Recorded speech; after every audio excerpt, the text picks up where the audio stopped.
How you like them fucking apples, Good, America? good morning, Owasso. This is the Twins with Owasso Live, and this is the Morning Loop.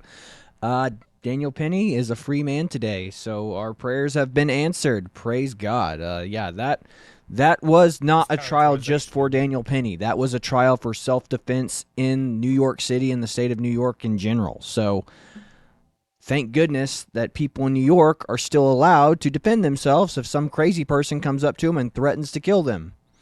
So there's a lot of, craziness going on since he won. Of course, all the BLM agitators and grifters were out there and they were ready to storm the building whenever the verdict was rendered. There were people in the courtroom saying it's a small world, basically threatening Daniel Penny, threatening the lawyers, and probably even threatening the jury as well. So there's a lot of bad faith actors in the courtroom watching. Again, how do these people not have jobs? Like, I mean, I guess their jobs are activism, but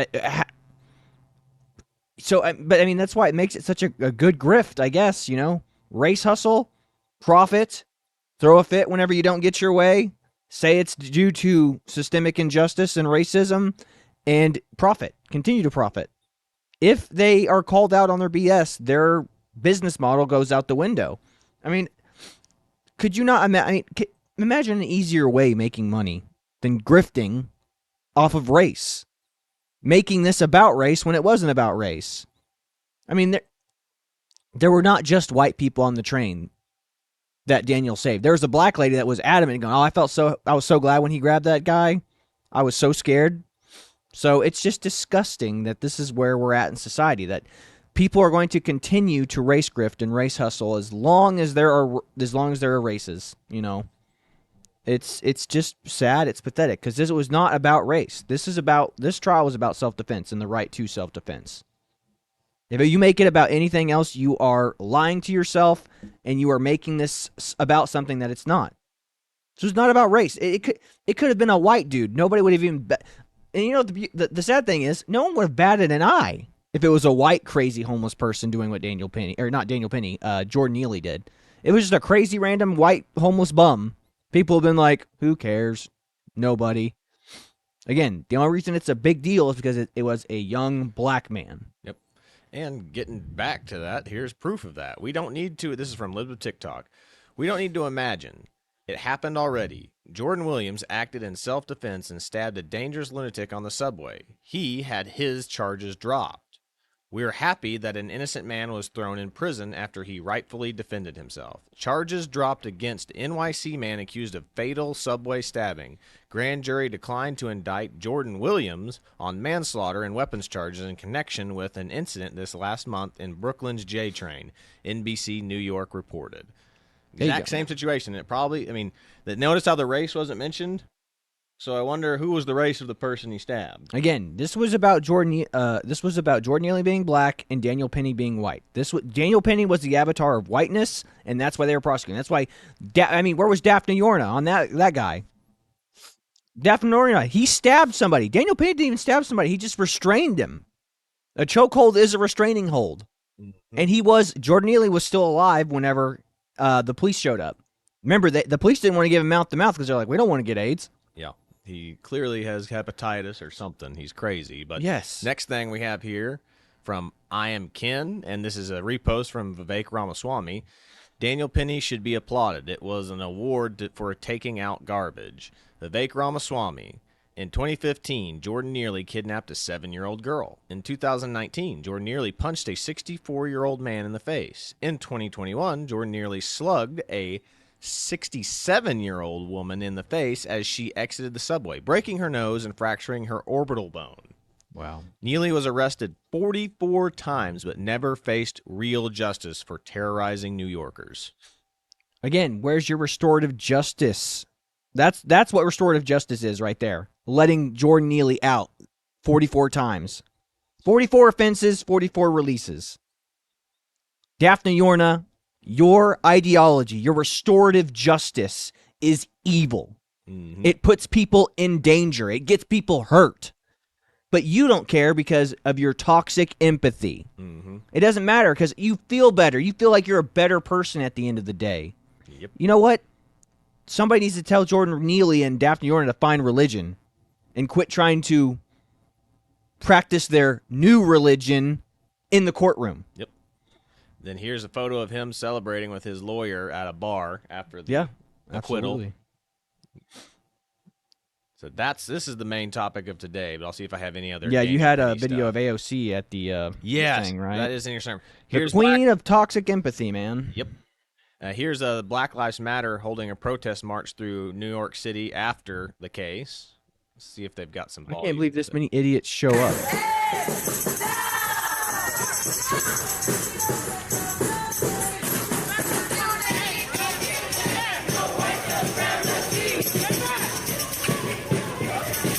No justice, no peace. As the police are guarding them too. Yeah, as the police are protecting them from, anybody that would attack them. Yeah. It doesn't. That's a lot more people than I want to be there, but it's not as many people as I thought would be there. Here's where they're trying to storm the building after, The or verdict at least was the ruled. gates after Yeah. the verdict was ruled right here. Thank goodness for the police.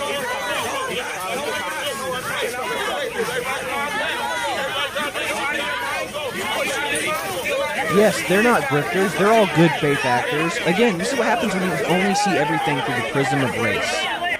If you preach that these people are perpetual victims throughout their entire lives, this is what you get. Like I said, these people don't care about self-defense. They don't care about self-preservation. They only care about black identity groups. That's all they care about. I mean, it's like Jordan Neely was a crazy person. I guarantee if any of these people came across Jordan Neely in the subway, they wouldn't have gave him money. They wouldn't have been comfortable if he was running up, getting in their faces going, "I'll kill you. I'll murder you. I ain't afraid to die." They'd have probably been like, "Where's the police at, man?" Mm-hmm. That's how stupid you people are. That's how dumb you people are. You BLM activist groups. Like, that is ridiculous. That right there. This is about self-defense, the right for Jordan Neely to be able to stand up, be a good citizen, be a good civil servant, stand up and say, "Hey, I'm going to protect people. I'm going to put my life at risk and protect these people on this train." And again, everyone's like, Jordan Neely was just an innocent baby angel Aladdin. Like, no, he wasn't. He had 43 arrests. That does not bode well for what'd you say? His past track record and a future track record. Yep. Here's his father outside giving a speech. Because remember, he's trying to sue Daniel Penny now. Yeah, he's My trying to son sue him didn't have to civilly. go through this. I didn't have to go through this either. And this guy right here, It hurts. his son is a worthless really hurts. piece of crap. I mean, you could have actually raised your son right. What are we Mike gonna Walsh do, reposted people? said you could have actually done something You about might it. by mute that yourself. so you can actually Yeah. hear yourself. Sorry, he said, but you can see you might have actually done something about this by raising your worthless, raising your son, you worthless deadbeat. So he wasn't involved in his son's life like at all. But here he is to come sue somebody to get some money from the city and from Daniel Penny, who is Yes. a freaking Marine Corps veteran and college student who probably has zero money to his name. Yes, I mean, this is what's so disgusting. You have these BLM activist lawyers come in and be like, "Oh, hey, Mr. Neely, we're here to help you get justice for your son." And he's like, "I can't even remember my son's name, to be honest with you. So, but yeah, no, this is great. I could always use a little bit extra cash in my pocket." So that's what's so disgusting. Like, people who are never involved in their kid's life, and now it's a big deal. Yep. Then we have Kevin Sorbo said the media is the enemy of the people, and here's their headline: "Man acquitted after killing homeless man in a moment of white vigilantism." Is Wow. their headline. What a title. That is so wrong. White vigilantism. There was a Hispanic dude helping Daniel Penny. Remember the one the judge, the prosecutor didn't bring up on charges? Daniel Penny did not act alone. He was the first to act, but he did not act alone. Mm-hmm. This is that right there. The title of that article represents everything wrong with the media. 100%. And you wonder why these BLM protesters are all activated and, going nuts right now. I mean, people actually think, remember, there were 9 disputed cases of unarmed black men being shot? Yep. But BLM would have you believe that thousands of black men are shot a year by police. It's not. Thousands of black men are shot by other black men a year. But not undisputed circumstances with police. Like, black men die in shootouts with police, yes, but that's because they're actively shooting at them. Like, what are we talking about here? This is what's so evil about the BLM movement. They turn truth on its head, or they take the outliers. They take the unicorn scenarios. Again, they take the unicorn scenarios, white on black crime, unicorn scenarios, and use that to say this is what's normal. It's like, no, it's not. Not even close. And here's something right here. Community Notes is the greatest thing in the world on X. Yeah. This is from Juanita Broderick is reposted this, but this is from Tiffany Caban. Jordan nearly deserved better than the violence of being denied access to stable housing and health care, and then dehumanized for it. Jordan nearly deserved better than the system that allowed for the justified extrajudicial white supremacist violence against black people. And then here's the community note. As a part of a plea agreement with prosecutors after he punched a 67-year-old woman in the street in 2021, Jordan Neely was given free access to stable housing and health care at the treatment facility in the Bronx. He abandoned the facility 13 days later. There you go, folks. Thank God for community notes. And here's this, this guy was never a part of his son's life. Now he's pretending to care all of a sudden. Jordan Neely's father offers emotional statement outside Manhattan courthouse following the Daniel Penny acquittal. It hurts. Wow. That was a profound statement. Jesus. But yeah, hey, if he was really a good father, he wouldn't have allowed his son to be homeless. If he was really a good father, he would have found a way to get his son. He would have gone in there and grabbed his son and said, "You're going to live with me until you get your shit figured out." If he was a good dad. Yep. You know what? He wasn't involved. He wasn't around. He didn't actually care. Like, I mean, all you had to do was sit on the subway long enough. I guarantee you would have run into your son at some point. Yep.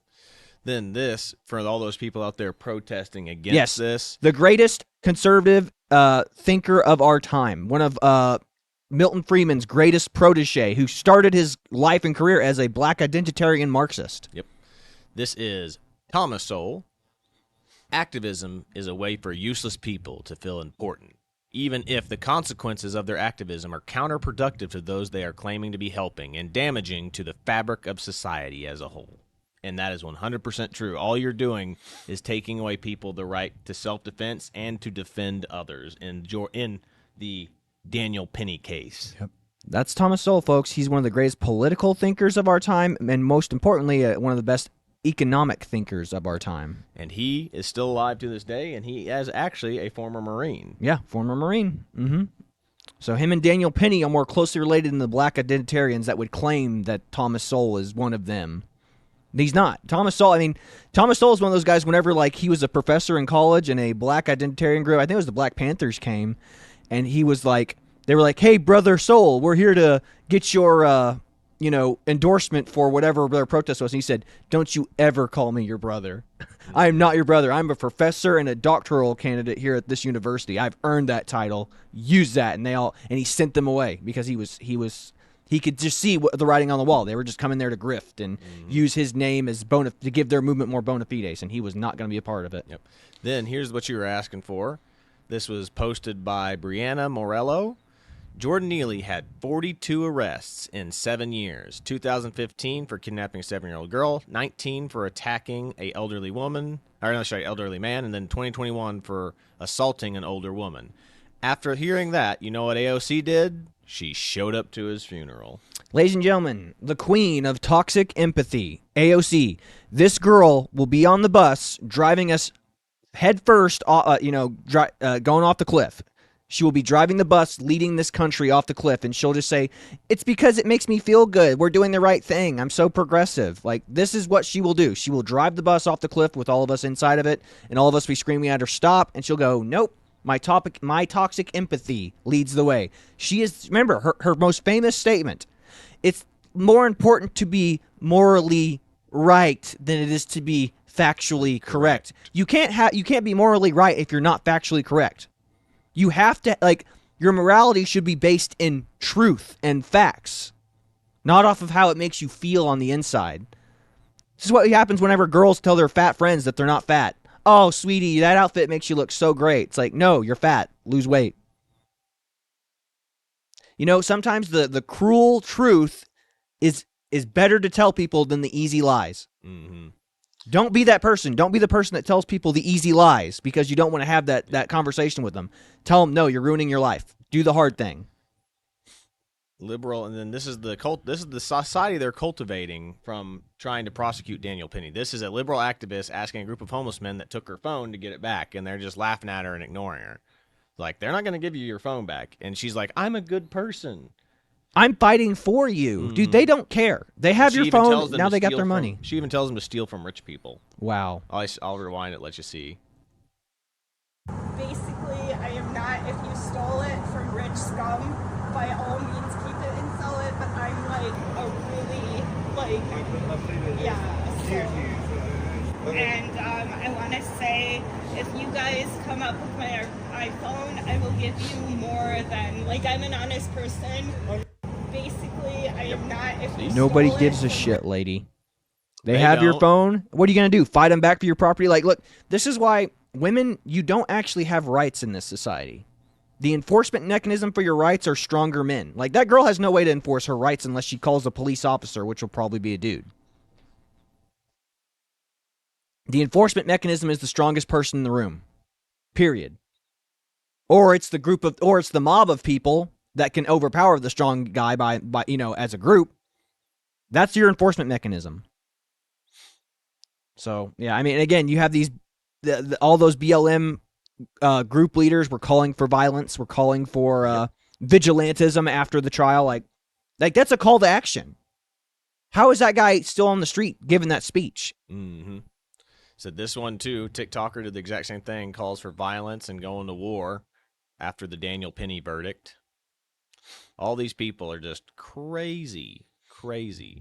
Yeah, I mean, again, they're arguing for, and I guarantee you now they're going to be all, yeah, this is self-defense, though, us attacking whoever we want to attack. This is self-defense now. The right to bear memes. The right to bear memes, baby. I like that one. That one's funny. But yeah, and right here, so this is kind of leading into our next subject, which is the actual title of this video is the health insurance CEO killer. All of this stuff, all these left-wing activists are ready to justify violence now. Like, okay, now it's okay. Like Daniel Penny's case, he was doing it to protect people on a train. But you have all these left-wing people celebrating the CEO getting shot in the street by this guy. Like they're saying he's a hero. Why is he a hero? Because he shot a man in the back? Because he probably makes more money than him? Like what is the purpose here? Like murder's murder. You don't celebrate murder even if the person that got murdered was somebody you didn't like that much. Mm-hmm. So, I mean, don't call this guy a hero. I'm no fan of the health insurance industry as a whole, but like I said, they provide a valuable service to a lot of people. Is it perfect? No, absolutely not. Mm-hmm. But the story with that is, what's his name? Luigi, Maggiano, shot this healthcare person. Now, the reasons for this are speculative right now. Mm-hmm. He seems to be, the people on the left are claiming he's a right-winger because of some of the books and podcasts he's subscribed to. But remember, just because you've read a book or you listen to a podcaster doesn't give you an exact political affiliation. You're allowed to watch the people you disagree with, too. But he says that he's anti-capitalist, which that's not exactly the sign of a right-winger, I will say. Yeah, if you're anti-capitalist, you're not exactly a right-wing. I guess they're going to try to say that he is a right-wing Christian nationalist or something like that. But, I mean, even then, I mean... Well, but the problem is the left is celebrating this guy. Like, they are cheering. Like, I've got 2 videos here pulled up of, leftists cheering this happen. I mean, it's all over X and other social media accounts that they're cheering that this happened, and they're saying, and people are saying that all the other healthcare CEOs need to be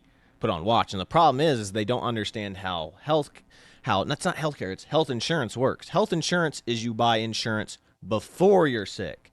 That's why it stays cheap, and it's cheaper for you. So you get it young while you're young and healthy, and if something does happen to you, you have the insurance for it.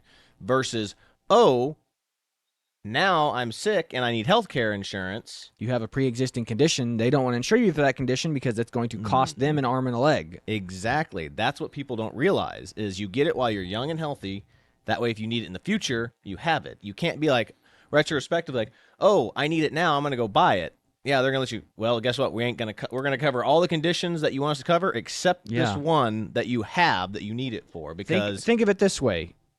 You want to make sure that backpack you're wearing has a parachute in it before you jump out of a plane. Same as way for insurance. Like, you want to make sure you're covered for all the catastrophic health conditions you might get in your life. Now, of course, we're all young and healthy. Like, when we're young and dumb and full of, fun stuff, you don't think about that stuff because you're like, I'm healthy. I'm always going to be healthy. Nothing ever bad is going to happen to me. Mm-hmm. But that's when you need it because you can get it cheap. You're healthy. You're young. Like, you can pay like $20 a month, maybe less, for a good life or health insurance policy. But again, everything's connected here. Like, we were just talking about the Daniel Penny trial. We were talking about the right to self-defense. We were talking about the crazy black identitarian reaction to this. It's like, and that same with that video with that homeless girl or that girl fighting with the homeless people for her phone or arguing with them. It's like, this is the society the left and Democrats are cultivating. These are the people. I mean, the left is celebrating this man's death. And you know what he's done? All he's done is basically ensure that health insurance CEOs are going to be paid more. It's like, because they're what the CEOs are going to say? It's the most dangerous job in the world. I'd get assassinated. So now they're going to start offering more bonuses and more incentives for CEOs to run health insurance companies. So they're going to give themselves way more cash because I have to have a full security detail with me 24 hours a day because I could be shot walking out of the building. Yep. You're going to have to send their kids to completely closed off security private schools. Their wives are going to have the security detail. Their kids, they're going to be guarded like a president, for God's sakes. Yep. That's all that this is accomplished. But I'll go ahead and play this. This is from The Daily Show with Jon Stewart. Ladies and gentlemen, Jon Stewart, the worst thing that ever happened to political discourse. Yep. Ever. And his audience boos when they say that a guy working at McDonald's turned in this killer. So here we go. Listen to these boos. Yeah, obviously couldn't have been that guy. Today, they did appear to catch that guy today at a McDonald's in Altoona, Pennsylvania. It's true. Look, I'm sorry, guys. Apparently, a bystander at the McDonald's ratted him out. Okay, so you heard that. Barely any claps, and there were boos. I mean, there were like a couple of people clapping, and then all of a sudden they realized that everyone else around them wasn't clapping, and they all stopped. Yeah. I mean, again, herd mentality. Mob mentality. Like, we should all be happy that this guy was caught. He should be brought to justice. Imagine if this was your family member that he shot down in cold blood. But because it's somebody who makes a lot of money, like he makes $10 million a year, which is actually not the craziest salary for a CEO. That's actually a relatively reasonable salary for a CEO, I would say. Mm-hmm. But this guy was gunned down in the streets. And people on the show, people on the Daily Show are clapping, or we're not clapping they were clapping for the guy being caught, and then you had people booing the guy being caught. This is Jon Stewart's audience. This is the Democrat Party. This is people on the left. They don't care about justice. They just care about things that make them feel good about themselves. It's like, he's a CEO making millions. He stole that money to get to the top there. No, man, he didn't steal it. Somebody deemed his insight to run that company was valuable enough to pay him that $10 million. Mm-hmm. Like the board of directors, somebody deemed that. So he obviously profited the company enough to where they thought he was useful enough to keep him around for that salary. Yep. Like, the left always operates under the preconceived notion that in order to get rich, you must steal from somebody else. That's not what's happening. Yeah. Same as insurance. I get most people like insurance is a Ponzi scheme. It is until you need it. Yeah. Well, here's the other thing too is I wonder I would love to know which party, and we could probably go back and look this up, which party made insurance mandatory. Mm-hmm. Because I'm more along the lines of insurance shouldn't be mandatory because there's only one type of person that needs it. It's the middle class person that can't afford if their home or their vehicle is completely destroyed and they couldn't just afford to go out and buy a new one. Well, the two people who don't need insurance, extremely wealthy, who could just afford a new car like day of, like Elon Musk, Jeff Bezos, people like that, and the super poor don't want it because it's just something else that they're having to pay for. Mm-hmm. So the only people who really need it is the middle class. I mean, that's why insurance was a lot cheaper in the day. Well, it was done because they required it because for liability purposes. It's like most people can't afford $20,000 to repair a vehicle. Mm-hmm. Most people can't afford $20,000 for a lawsuit or pay somebody's medical bills. And then to be an indentured servant to that person, that debt until it can be paid off. Because, I mean, for a lot of people, you know, it's like, I mean, what the average person makes, what, 40, 50K a year? Yeah. Like that's going to be like several years of indentured servitude, like of that money getting taken out of their, you know, paycheck or whatever before they'll ever be able to be financially whole again. That's why they made it mandatory, because they didn't want to have people to deal with that problem. So I understand the reason behind it, but at the same time, I agree with your mentality, though. It's like, should it be required? No, I mean, but at the same time, I understand why they made it required. If it wasn't required, it would be a lot cheaper because only people who wanted it would get it, and people who didn't want it wouldn't. The market would have to find competitive ways to make their product cheaper and more affordable to the masses. Exactly. Or they just go out of business. Like, Exactly. That's the point. Yeah, but next I have up is this video. This is Taylor Lorenz. If you remember her, she made her heyday when she said that she was doxxed. No. She doxed. I know. That's the thing. Lives of TikTok. She cried about being doxxed on an interview with like 60 Minutes, even though she had already previously doxed several different people, which is what Tim Pool was talking about. He put a huge billboard on Times Square that said, you know, Taylor Lorenz doxed libs of TikTok. Yeah. Hire Reichik. And yeah, it's funny that it's not okay when she gets doxxed. All her personal information But it's okay is when doxxed, but she doxes people. Exactly. If Again, she she's does a it- journalist. She's allowed to dox people. She went to school for journalism. Therefore, whenever she does it, it's okay because she's a credentialed journalist. I just say this to get to the point of she is a bad person because she immediately does the thing, whether I can't remember if it was before or after. I'm pretty sure it was before. I'm pretty sure she doxed somebody before she got doxed. Well, she probably got doxxed before doxing was a thing, and then the high profile person she doxed was Libs of TikTok. Nobody knew Hire Reichik's name until Libs of TikTok, or until Taylor Lorenz went to her house. Like, she literally just showed up to her house and was like, you're Libs of TikTok, you're Hire Reichik. And remember, the wrong Hire Reichik got death threats and stuff by people on the left because she was like an Indian model or something like that, and they go, "This is her. This is Libs of TikTok," and she's like, "No, I'm an Indian model and social media influencer. Yep. I'm not the Hire Reichik who runs Libs of TikTok." So lots of bad things happen whenever you dox people. Yeah. But regardless, she's a bad person, and here She's is an evil person. Yeah, she's an evil person. Here she is talking about how she's glad that this happened on Piers Morgan. She's glad the CEO was killed. Yep. The healthcare CEO. Yep. Here we go. Let me play this bad boy. You're unhappy with my mischaracterization of what you said and inferring that you were feeling joyful about what had happened to this guy. So we've got the clip, and we'll just play it back just to remind you. I do believe in the sanctity of life, and I think that's why I felt, along with so many other Americans, joy, unfortunately, because it feels like... Serious? I mean... Joy at a man's execution? Maybe not joy, but certainly not...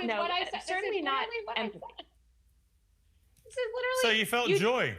You felt joy. I'm so glad that you played that clip, because you'll see that I didn't say that I felt joy. And then she said she misspoke and clarified. Oh. And I didn't say that I felt joy. You don't think, Mark, it was more that she wished she hadn't said she felt joy? Because you suddenly realized how bad it why sounded. don't you listen to that clip again? Because I don't say that I feel joy in the man's death. I said I feel joy because, and that's exactly when you cut me off. And if you let me finish, I would say, I feel joy. Bullshit. Oh, bullshit. Piers, you don't know what was in my head. That's not. She's right. She's right, Piers. Bullshit. She actually said, I feel joy, and then you interrupted her there. Perhaps, I don't know what she was going to say, but she certainly didn't get a chance to finish. Well, the viewers can watch the whole thing in the right context. And you may not realize this, but we don't sense the things here. Mark, I don't know why you're going out of your way to defend her, mate.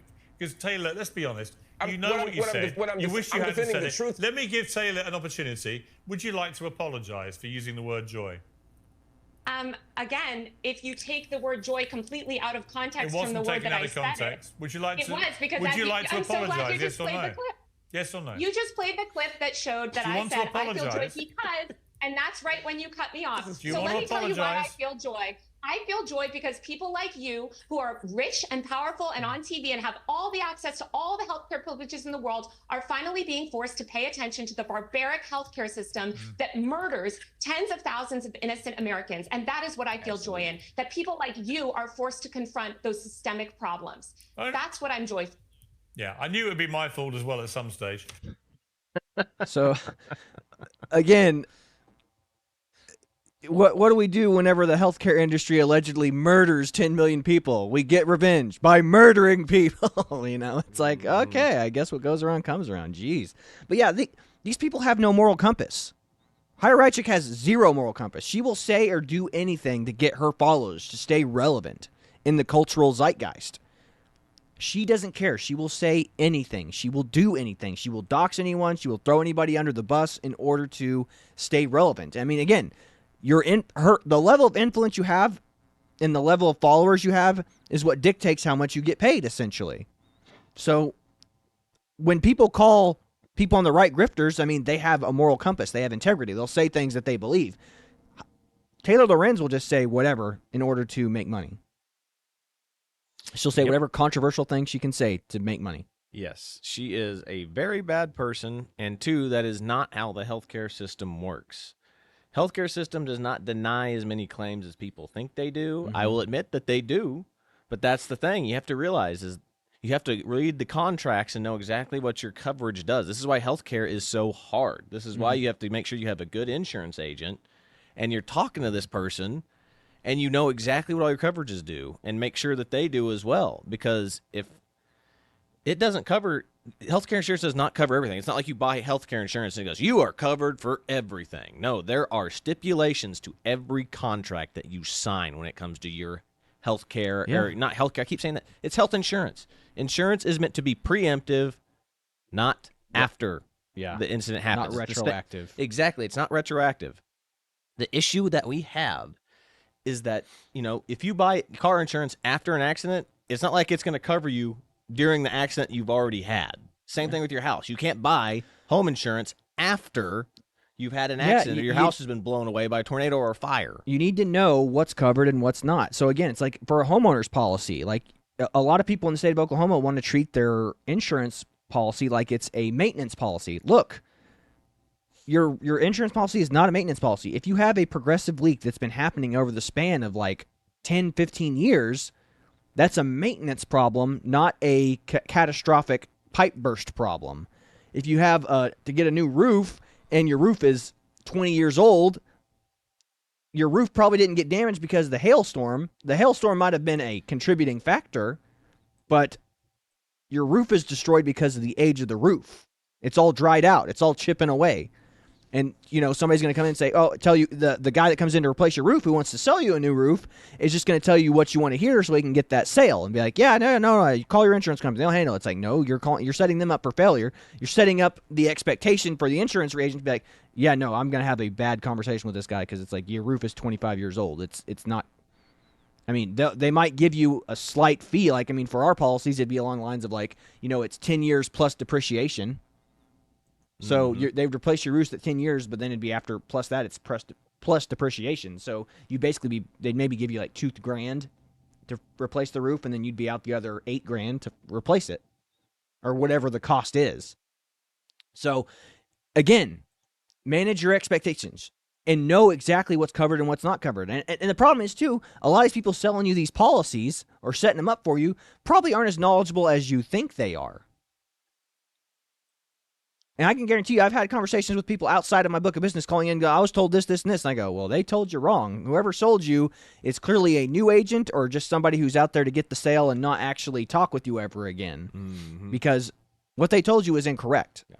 Which that does happen a lot more than people realize, too. Yeah. Is that if you're a brand new agent, you don't know a lot. It's like if you're just your first year in, you don't know. I'm just here to get sales and make money. That's all I care about. That's why people leave the insurance industry so quick. Exactly. And the fact that we are insurance agents. Crap is always changing in insurance contracts, policies, and everything like that. It is. We have to keep up with this stuff. This is why you have this is why you're supposed to have an insurance agent, because you, as the layman, working at your 9 to 5 or whatever you're doing, it's not your job to know all this stuff. This is why you're supposed to have a good insurance agent. I mean, I know you should know. You should know, but that's the issue.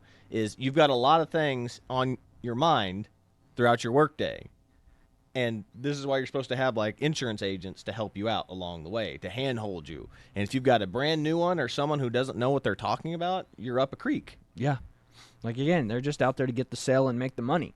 Like, that's, you know, then that's the problem. You know, like that, I will say that could be one of the downsides of capitalism is that, you know, when you prioritize making money over taking care of your customer base and providing actual value instead of just like, well, your policy is the value and, you know, I don't have anything to do with it after it's written, you know. Yeah. But I mean, that's the direction we're going. I mean, unfortunately, our generation, the generation of millennials, like we are an online generation. We don't want to talk to people. Hell, I just talked to a guy that wrote his own policy online, called in and said, I need to replace a car, and I can't, nobody was helping me. So he's like, so you have to help me. And I'm just like, man, you're not, and I hate to say this, but it's like, you're not in my book of business. I don't have time to help you. I have my own customer base to help. Me helping you is actually detrimental to me and our book of business, and it's only beneficial to you as this guy. I mean, maybe potentially I could get more business out of him, like maybe write a house for him or something like that. But in that moment, it's like, dude, you screwed me by going out and doing it yourself.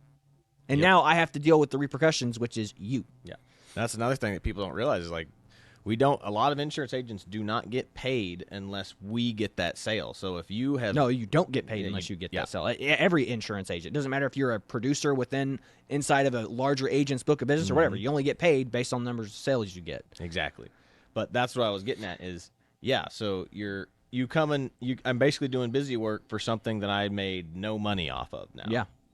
Yeah, and again, that's what's going on right now. So same goes for the healthcare industry. Like whoever's writing these things, but most of you get healthcare through your work. Yes. So it's like whatever's provided is provided. Here, like I said, Jelly Roll had the best. He's actually getting involved in like the healthcare problems between insurance companies and the healthcare industry, and he's absolutely right because I've had the exact same thing happen to me with remember when that deer hit our truck? Yeah. Now this is what it's funny. He's like, we need to know. Just our truck shit. Oh, that's cute. That's cute. I said, but no, he was talking about how that we need to know the prices of what we're buying in the healthcare industry, and it's the healthcare industry's fault, and it's partially has to do with the insurance too. But here's the issue: it's like when I went to go get that truck fixed. I go, hey, I'm just going to pay for this out of pocket, depending on how pricey it is, because I told him it was like my premium, or not my premium, my deductible is pretty high. Yeah. So I just want to see if I can pay for this. If it's lower than my deductible, I'm going to pay for it out of pocket. Well, these guys become extremely friendly. They're like, oh, yeah, we can buff this out. I can probably get this thing. And it literally got to the point where it was flirting with the deductible.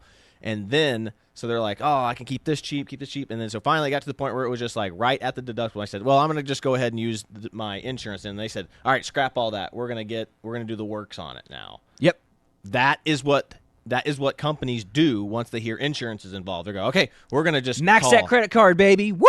Yeah, that's exactly what the healthcare industry does with health insurance. They go, hey, you're just like, hey, I'd like to know how much this CAT scan is going to be.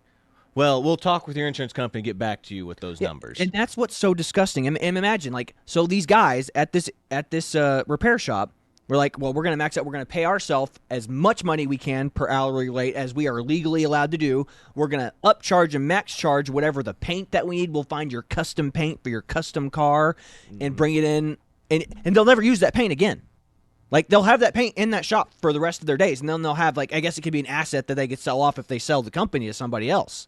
So, again, that's what's so disgusting about the insurance industry is it's not just the insurance companies. The insurance companies are being taken advantage of by these mechanic providers shops, and these mechanic shops. Like, it is literally a money laundering scheme. Because, again, it's like, I'm going to pay my repairman $1,000 an hour to do a job that he quoted you for less than $1,000 to do. Exactly. And you heard that's exactly how it happens. It's like we're going to restock parts and paint and whatever else that we need. Yes, they use your insurance to restock whatever they need in their shop.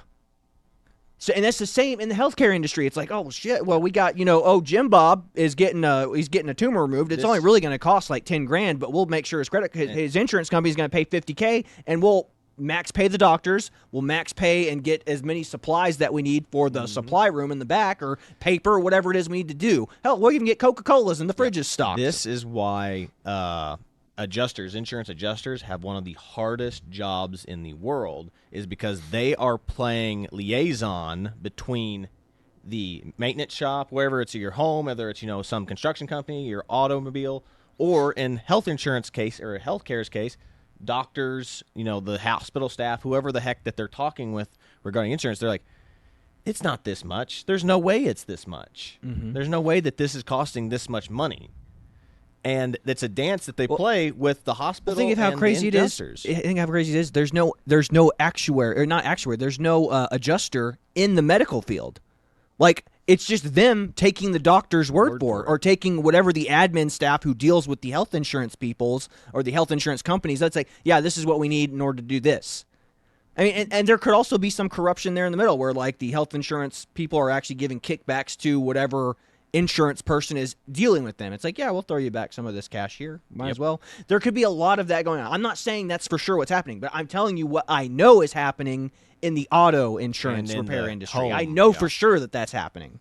Yep, it does happen, and I guarantee you, it's like you just said, that speculation just at the lower of personal auto and home policies. Guarantee you something like that is happening at the medical field level. Yes. So whatever you think, especially you left-wingers who, I doubt we have any left-wing viewers, but whatever you left-wingers think, the problem is way deeper than you can possibly imagine. It's not just these CEOs. Like, these CEOs are dealing with problems well above, like, these little typing into whoever they're talking to, admin staff at the hospital saying what this is being charged. Like, it goes way deeper than that. Mm-hmm. Like, they're just going, I need to make sure this amount of money is made here for us to be in the green. Or in the black, and not be in the red. So, again, we've cultivated this society here of people who are cheering the death of a CEO of a company. This guy is not personally responsible or directly responsible for anybody who got denied coverage. Yeah, he's not at all. There's a lot of factors that go into this.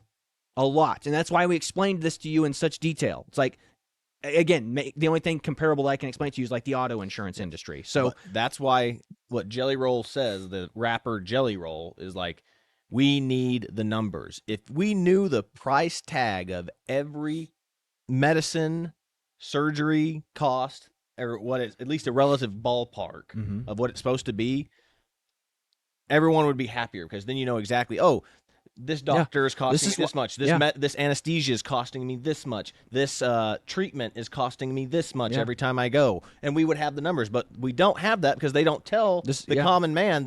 It's the insurance company bargaining with the medical industry. A lot of TikTok nurses, have gotten famous because they go, when you go to the hospital, request an itemized bill list so you can see exactly what it is you're being charged. And they don't want to do that. Like the nurses and the admin staff, they don't want to give you that itemized bill list.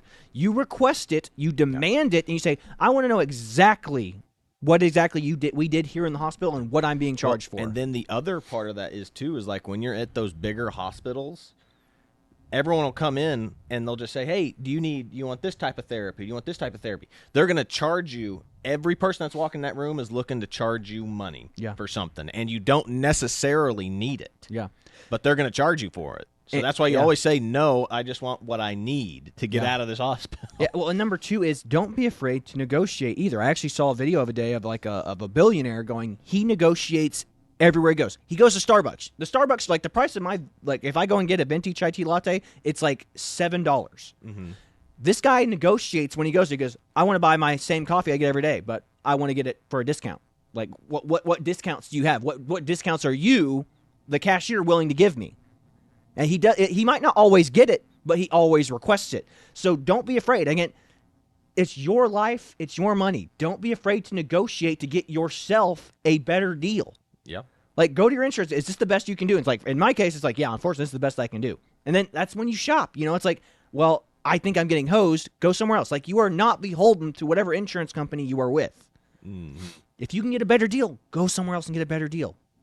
Period. You are in control of your life. You are in control of what you do. You're in control of what job you have. You don't have to do this job. You can go and do a different job. So with that being said, again, it's a scary society that the left is cultivating, and they're trying to take the power out of your hands. It's like, once you realize that you're in control of your own life and that you can negotiate whatever outcomes you want, you might not get the exact outcome you predicted, but if you're directly involved and you negotiate the things you want out of life, and even if it's as simple as negotiating for a coffee, you can take control of your own life that way. Just the old, why would I get a coffee here for $7 when I can go to the mom and pop, place down the road and get it for like $2? Starbucks, do you want my continued business? And they'll say, yes, we do. And I want my coffee for $5 instead of $7. And all of a sudden it's like, well, this guy's going to come back every day. $5 every day is better than the additional $2 we might not get for that particular coffee. Boom. You're a customer for life now. So don't be afraid to negotiate on your behalf. So with that being said, again, the society we are cultivating is very scary, but I'm glad Jordan Neely won. Thank God self-defense is still on the table in New York.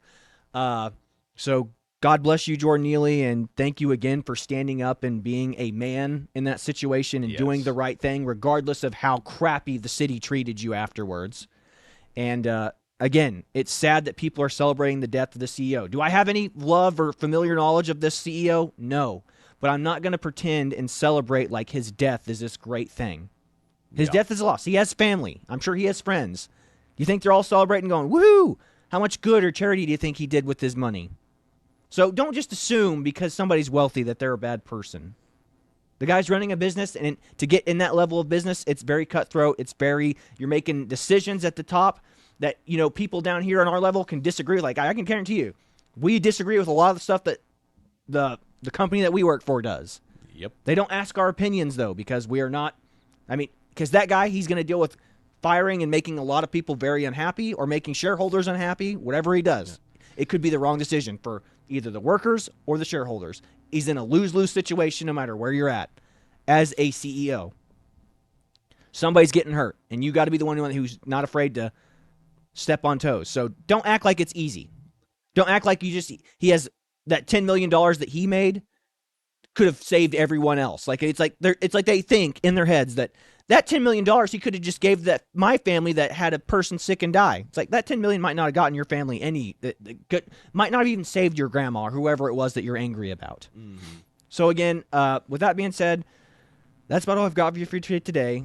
This is the Twins with Owasso Live. This was the Morning Loop. Be sure to like, share, and subscribe so you too can stay in the loop. And remember, go with God and never celebrate death, even if it's for somebody you really, really dislike. So that's all I've got for you today. God bless you. See you later, everybody. People kill black people. They don't come out and do this crap. The only time they do this crap is when a white person touches them. They're the racist. It's wrong for a white cop to kill a black person, that's for sure. But if it matters, it should matter at all times. So what are you fighting for? What are you fighting for? You're not here to fight injustice. You're here to cause drama. It's not about blacks. I am black. I'm not oppressed. I am free. That's good for you. That's an individual person. What about a systemic issue? I do what I want. You have the skills. This is a country where you have the skills. You want to do what you want. You do it. Okay.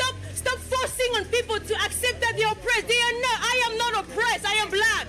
Okay. Violence is wrong, period. It's not about blacks. The blacks kill blacks in black neighborhoods every single day. I've never seen a Black Lives Matter in those neighborhoods. But if a white person kill a black person, Black Lives Matter. Stop the hypocrisy. Why don't you start? I'm not carrying anything saying Black Lives Matter. People kill black people.